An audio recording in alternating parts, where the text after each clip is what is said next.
August the 8th, 1969. And right out of the military, looking for a job. This one came available. My brother-in-law was on the department at that time. He said, why don't you go down to the police department?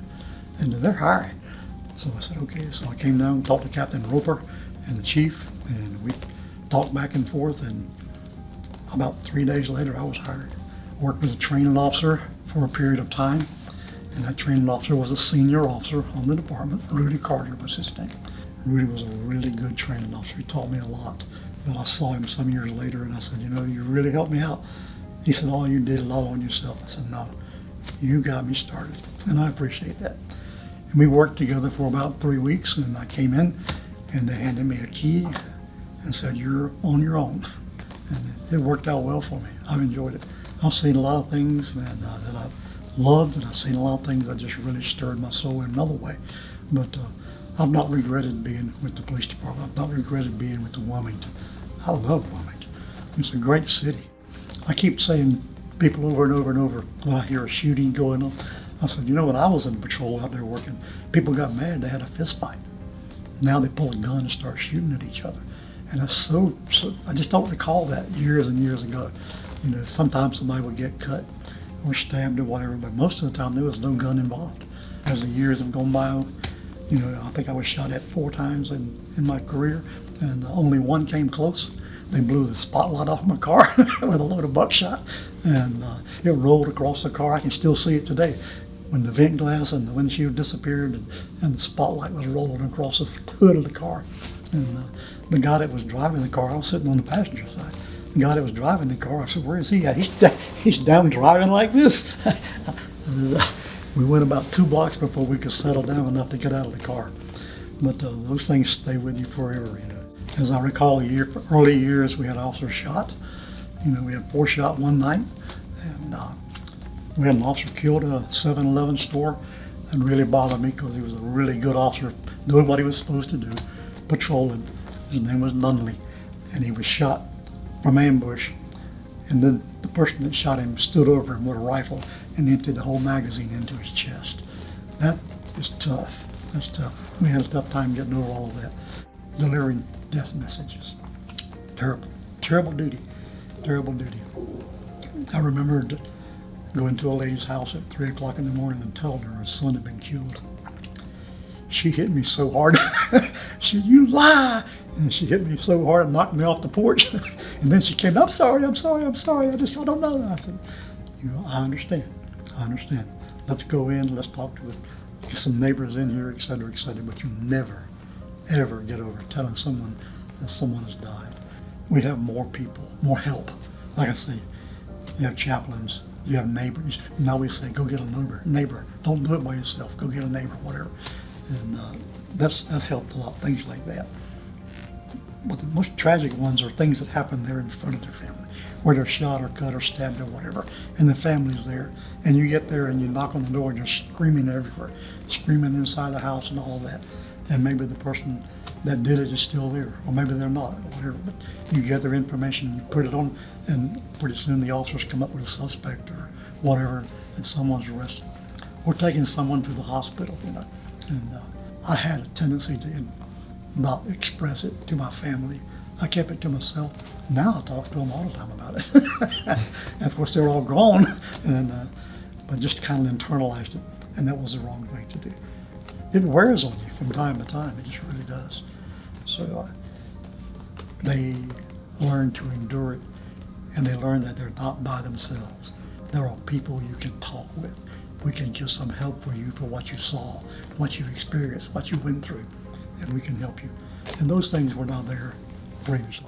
An accomplished officer with years of experience under his belt and several tragedies the department had to overcome, Chief Simpson goes on to become Wilmington's 20th Chief of Police. Darrell Bristol came to work for us at that time also, a great chief, good man. And as the years went by working with him, he promoted me to lieutenant, to captain, major, etc. Then one day he up and said, I'm going to retire. It scared me to death. I said, oh my gracious. And the city manager came at that time, who was Bill Ferris, and he asked if I would be the acting chief until they could hire someone. I said, sure, no problem. And It took 9 months for them to find someone and hire him. And they selected Robert Wadman as the chief of police. And I worked with him for about 3 years before he left. When he left, the city manager was Mary Gorntuck. She came over and said, we'd like for you to act as chief again until such time we can have a search and hire someone else. That went on for several months. Then she came over one other day and said, the council would like maybe you to consider being permanent chief. Are you interested in that? I said, well, sure, no problem. So I had a meeting with city council and the managers and those people. We talked for an hour or two, and I left, and she came in and said they've decided to promote you to chief of police. And I was there for about 4 years. At that time, an opportunity came available with Cape Fear Community College as director of the basic law enforcement training, which is something I've been working with for a long time. So I applied for it, and bless their heart, they selected me. And I've worked there 28 years. And many years, the training in law enforcement changed so much. Thank goodness it really did. North Carolina Education and Standards Commission decided that every law enforcement officer should receive a certain amount of training. And to start off with, the first ones in the mid-70s was 240 hours. And it concentrated on traffic crash investigation, law, the elements of offenses, handcuffing, firearms, all kinds of things. And as the years went along after that, the hours grew. And next thing it was 640 hours. Then it was 800 hours. And so the training is much, much better than it was at that time. BLET is about to go from 0 hours when I came home to 900 hours. And that's really going to be a good thing. It's 22 weeks of training in every imaginable situation you can think of. And it's going to be a good thing.